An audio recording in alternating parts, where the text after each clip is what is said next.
All right, guys, good afternoon to everyone. So I've got a very special guest with me today. It's Douglas Lines. Where can I start? Douglas is one of those guys. He's gone back a good 20 odd years in his field, being a leadership executive, co-authoring his book called A Digital Innovation, How to Create Innovation. And I went back a couple of weeks ago and I saw Douglas speak with Jeff all about leadership and trust. And, Douglas is a special person where he has profound experience in the institute world, in the business world, and it's an absolute privilege and honor to have him on my channel to discuss all about leadership and to touch up upon his book, How to Create Innovation, which I think is quite an important topic. So, Douglas, it's a privilege to have you, sir.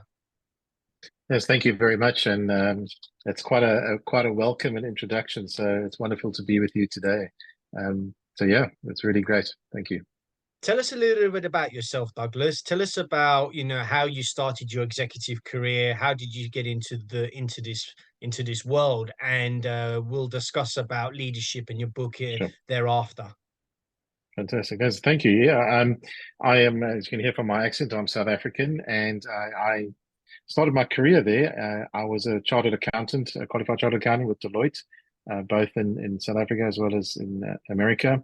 Mhm. That was, as you can imagine, bean counting and auditing is a bit dry, but it was great foundational experience. Actually, spent some time in London in the late 90s working with PwC Transaction Services, and then went back to South Africa and ended up having a 20-year career in one of the top banks in South Africa at senior executive level. I was blessed to really run two aspects. I was blessed to be on the exco of the corporate investment bank. And then halfway through, I actually switched to the retail and commercial bank. So for all our investment bankers out there who really love what they do, I can absolutely assure you the most complex part of running a bank is a retail bank.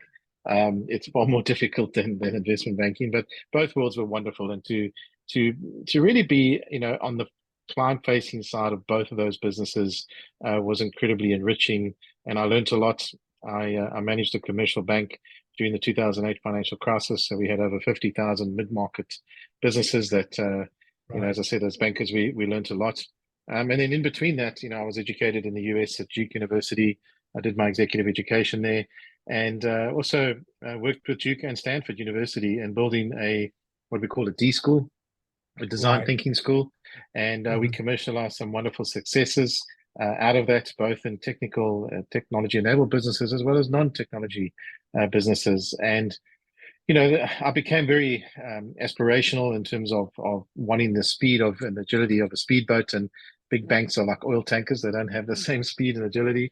And so, yeah, in 2019, I Right. left. I spent some time in Germany, and I've been in London ever since, and doing some amazing things here in the city and in the country. Wow. So you've gone back quite a long way. You worked with some of the top blue chip organizations in the financial background. I suppose a lot has changed, Douglas, since your time. Yeah, no, I think one of the things, just to, on the banking side, I think when we started our careers in banking, what was our biggest risk was the your credit exposure. In other words, your lending book.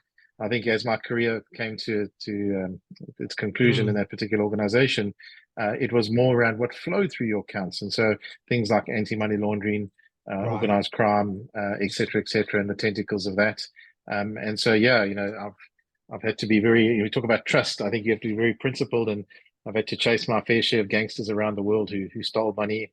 And I think you got to stand up for what's right in life and set an example. What a great interview this is going to be. So, this is all about Douglas and so forth, and trust, rightfully so. This is such an important topic. So, my first question, Douglas, to you is how do you define trust in the business world? What is going on now, and how can we be good role models to others? Yeah, I think trust is about there's various combinations of trust, and clearly what we've seen in geopolitical landscapes as well as in press and Mm, fake media, as we call it, is a proliferation through technology, both positive and negative. But I think it really comes down to that environment, especially as an executive leader, of building those trusted relationships that go both ways in terms of making sure that one listens very carefully, that you lead with empathy, and that you set the culture, most importantly, of That's trust. I right. know, I've had been blessed to work with a lot of the folks in the military and around the world, and specifically the U.S. Navy. And there's no better place in the military in terms of leadership through trust and building trust in your troops, especially when one's in a far more high risk situation. So for me, trust is the bedrock, with wisdom and experience as an executive leader as we move into these worlds. And I was with Yeah. a really senior retired chairman the other day of one of the big four audit firms, and he actually asked me a question. He said, Douglas, can you tell me of a big organization that we know has epitomizes absolute trust? And even he was battling to really find one. So it's something that I think we give lip service to, but it's certainly becoming more and more prominent in all Yeah. aspects of life, both personal and professional. I think you're rightfully so. When I was just a few weeks ago or a few months back, when you actually did talk about that with, about the trust and how we should be, good role models, which is quite an important topic to say the least. So where do you see now the levels of trust going with leaders? How can we be a good leader, Douglas, in terms of showing trust within an organizational level, but also on a professional level?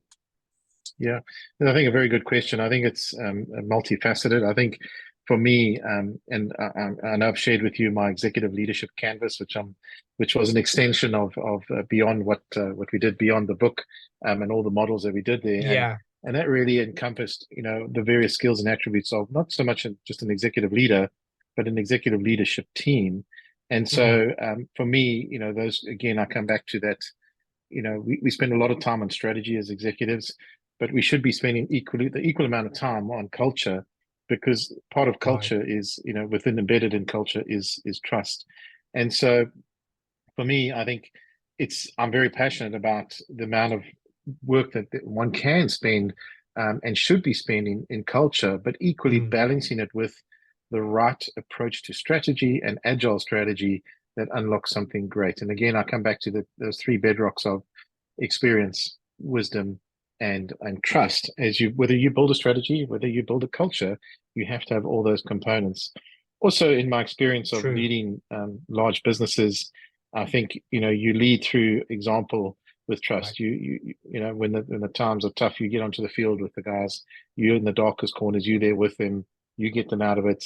And I think for me, what I've learned in some of the most challenging circumstances in my career, professionally, and tough client positions and business positions, is to always have to always rely on your own value set that guides you in those most difficult What would you say some of circumstances. those values are, Douglas? What would you say to my audience? What can you give us a bit of a brief outline of Yeah, that? yeah. I think for me, it's beyond the normal customer centricity ones. It absolutely goes to honesty, integrity, transparency, et cetera, et cetera. Because at the end of the day, it's also a part of that team environment that you create, the team spirit that says we live Mhm. and die together, versus the environment where it's all about me, and when it's successful, it's my success. Those days are long gone as leaders.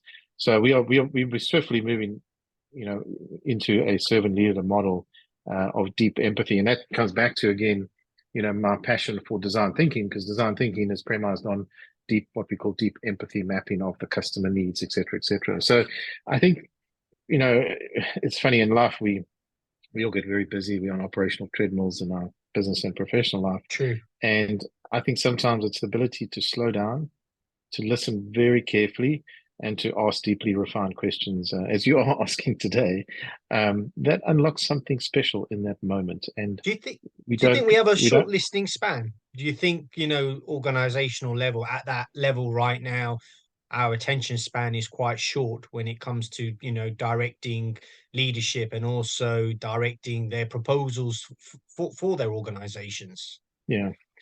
I think a couple of things. First of all, in terms of that span, I think, clearly, technology, and I always use the glib example of an iPhone, I call it instant gratification. If it doesn't give me some benefit within the first 30 seconds, the app doesn't last on my phone. And I think it's, in a way, it's actually changed us both consciously and subconsciously. And so the rate at which we are absorbing information and trying to keep up with it is faster and faster. And so that has unintended consequences, I think, in the rate that our minds are working. Yeah. And it is a skill to slow down, to speed up, to slow down and to ask deeply refined questions and to listen. I sit in a lot of conversations now as where I listen to executives. They talk a lot. The best ones are the ones that listen carefully, ask deeply refined questions, and really, when they say something, it's of substance and high impact. So, yeah, I think we all on operational treadmills, and we need to learn to slow down to speed up, whether it's in a personal conversation or a professional one. And to listen more in that sense, you would say. Absolutely, and it comes back to your question of trust: is the ability to listen carefully to insights and where a person's coming from and the perspectives they're coming from, and appreciate those and use Right. that as part of your contextual framework for having a deep and enduring and meaningful conversation, whether it's with that individual and or a team. Before we go into the book, yeah, and we're going to talk about that shortly. What problem is Douglas trying to solve? What is the problem that you're trying to solve? I mean, it's quite an important question, I would say, to say Yes, the least. What is the problem? yes. I think for me, and I know you were at the book launch in November last year with Jeff and I mentioned the African proverb called Ubuntu, and I see Tom Okay. Cruise has cottoned onto that now recently at one of his, after filming in South Africa. But for the listeners' benefit, Ubuntu is an African proverb that really defines humanity, and that Yeah. we are defined by those around us. And it's for me, my simple philosophy in life is that if you make others the better versions of themselves, then surely you make yourself the better version of yourself. True. And I think in this busy, hectic world, we forget that, sometimes we just get caught up in our own world and we forget that sometimes a small act of kindness or a small act of wisdom goes a long way.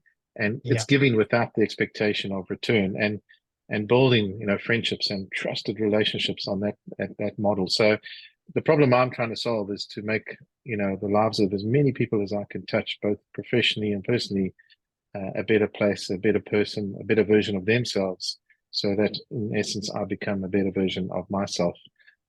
You're quite a respected professional in your field, and 20, you've gone quite a long way back, over 20 years now, PwC and so forth. Um, if they came knocking on your door, Douglas, and said, "Look, how can you drive this? How can you lead our team in this new day and age? With everyone playing on their phones, and Mm. people are sometimes often lost in how to drive a strategy of good business decisions. How would you tackle it?" Yeah, I think as anything in life, I think don't overcomplicate it. For me, it's about saying you always have a team around you. It's never about you. I'm a firm believer in having people that are better than you in terms of their abilities and to unlock the greatness in their hearts. Mhm. Because when you do that, as you unlock amazing things where the sum of the whole becomes greater than the sum of the digits. So Yeah. for me, it's about getting the right people on the bus with you, having a very clear vision and a purpose of where you want to go to, challenging that if need be, if the circumstances require.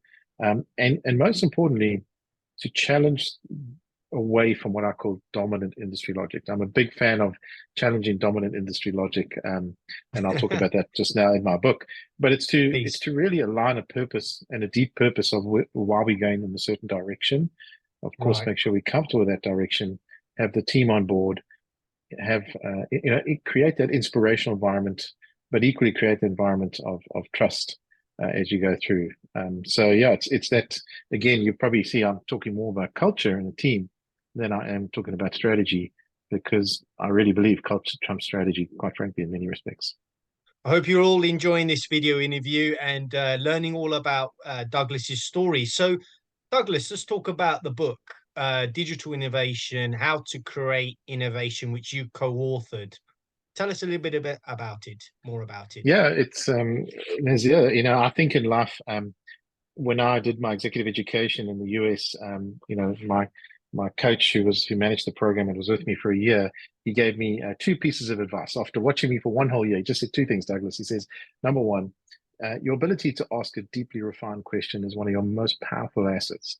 He said, number two, as an executive, your ability to unlearn and relearn at the fastest rate possible is going to be your next, Yeah, your significant next asset move. in your Yeah. armory.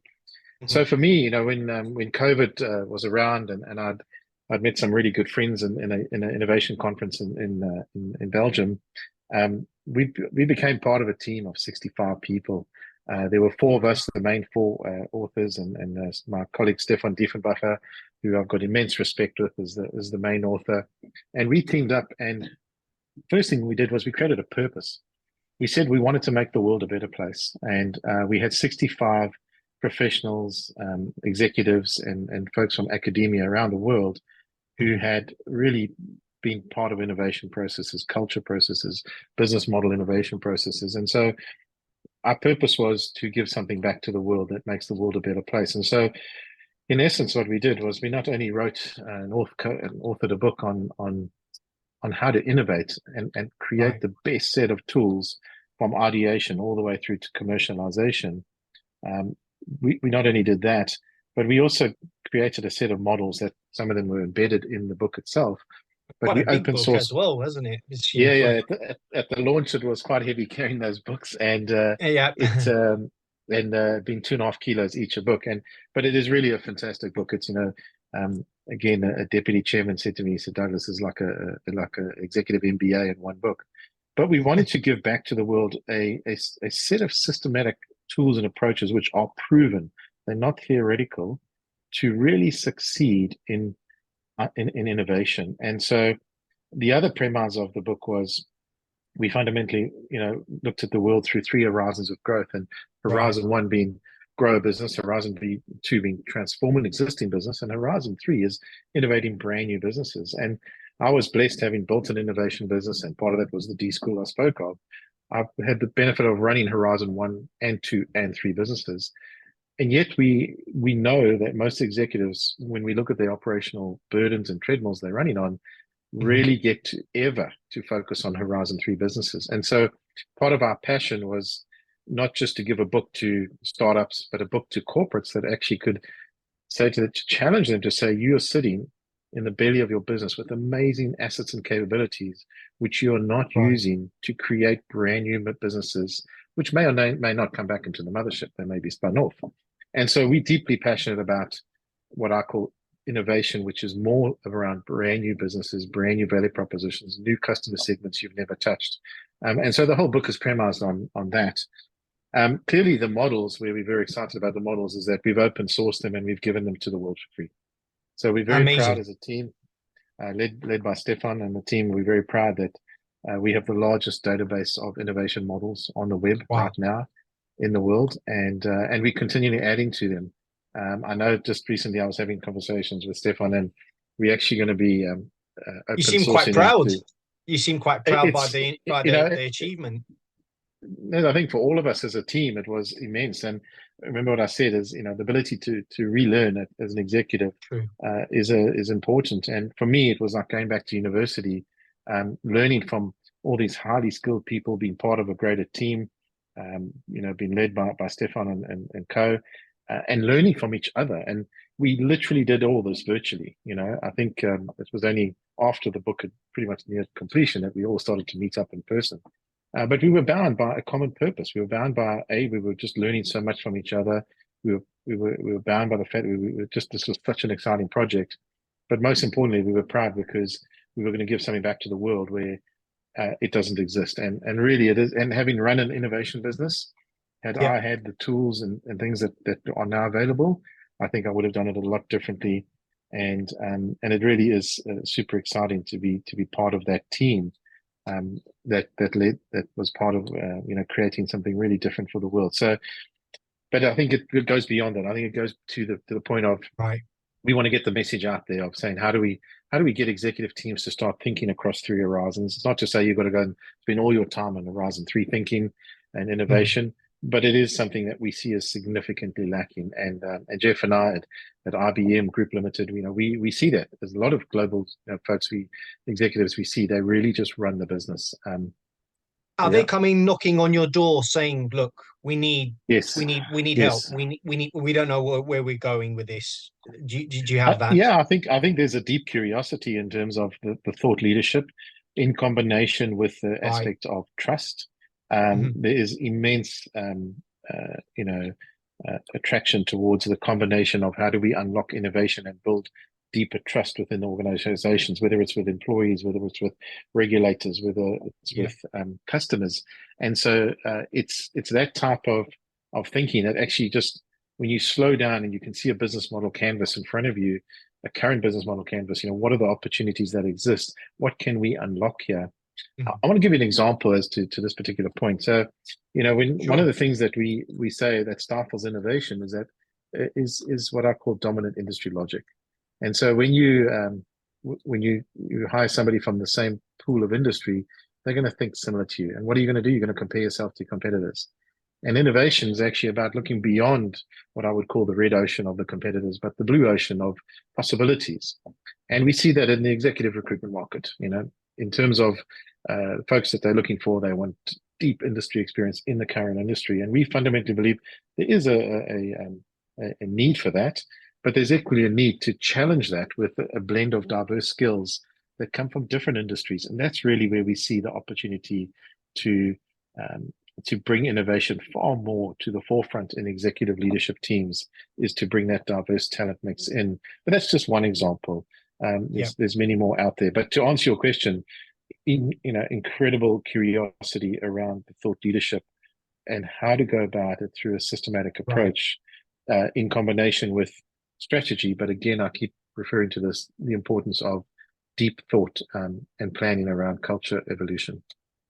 Amazing. So, from your perspective, before we round up this interview, is these organizations, are you leading them from the ground down to become really sort of reputable firms that are going to change the way they entail trust, in the way they entail leadership? Are you going to take them with you on this path, Absolutely. I on the think for journey? us, clearly it's relative to size, so we worked with a really great data tech business last year, Jeff and I, and we took their business maturity to a level that was unprecedented through this level of thinking.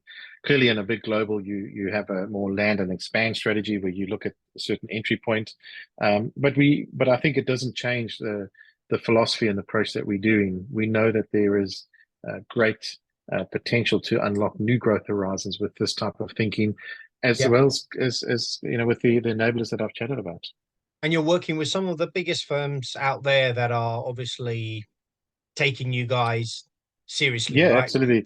Yeah, we range from the mid market to Right. large corporations, and again, large corporations is a bit more narrow because of the land and expand. So you go to a certain entry point and you start, working with these corporations. But I've done over my 20-year career in financial services, I've done some really significant transactions with global, Fortune 100 companies, Right. and the challenge that exists in those and the challenge that sits in the mid market are very similar in many respects. It's just some of them just have an extra couple of zeros at the end, but it's the same challenge. And I would arguably say that at the executive level in big corporations, the operational treadmill is even more onerous for those executives. So again, the ability to step off and to think about Horizon 3 innovation projects is a lot more challenging, and to probably create a separate business with a separate culture in an innovation business is difficult when you've got the agility of an oil tanker and you want a speedboat.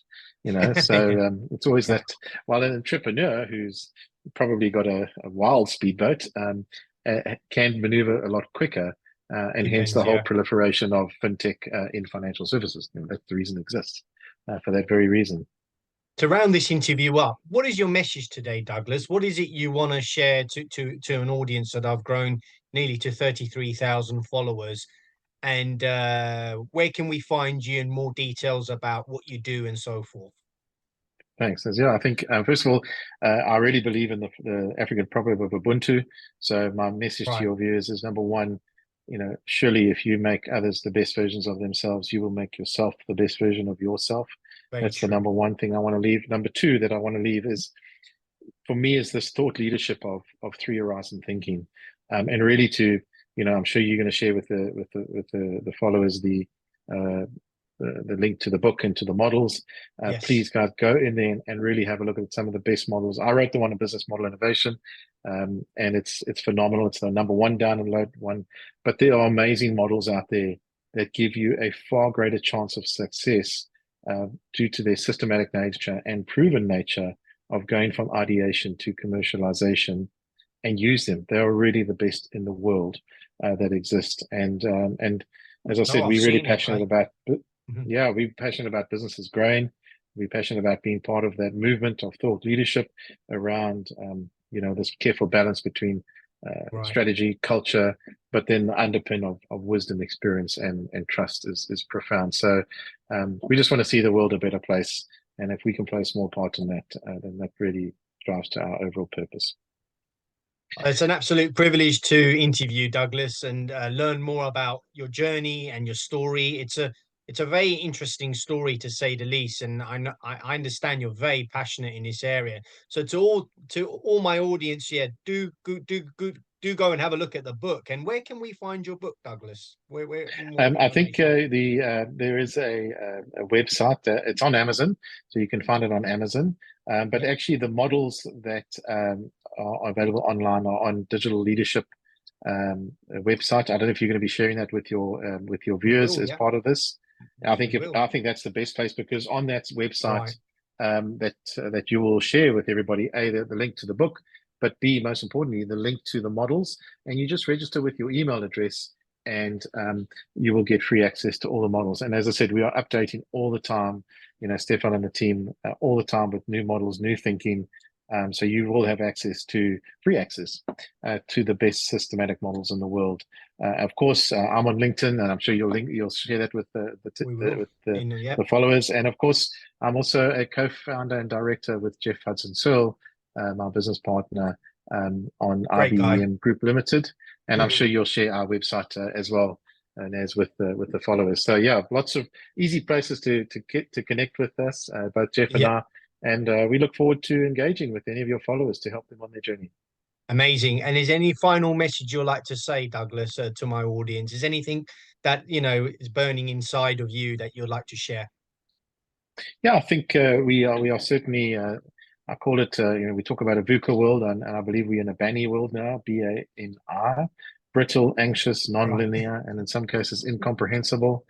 And I think it's at this point in time that we see a lot of mental health issues, we see a lot of True. challenges, and things like that. I know you're a big fan of being positive around mental health, and it's again, it comes back to that philosophy of just slowing down to speed up, but also importantly, to add value to those and the small acts of kindness that we can do in every single day of our life. That makes a real difference. So yeah, that would be my message: is Ubuntu. Amazing.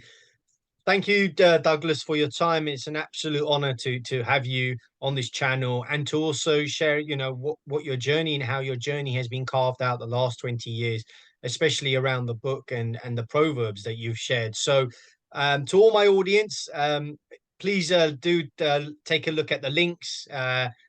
Do go to the website where we'll share more information about Douglas's book, and we will interconnect yourself, Douglas. Right? You'll be there Absolutely commenting and following up correct. through these messages and so forth. So it's very important to ensure that we build a very good community of thought leaders and professionals in this area. Thank you, Douglas, for your time.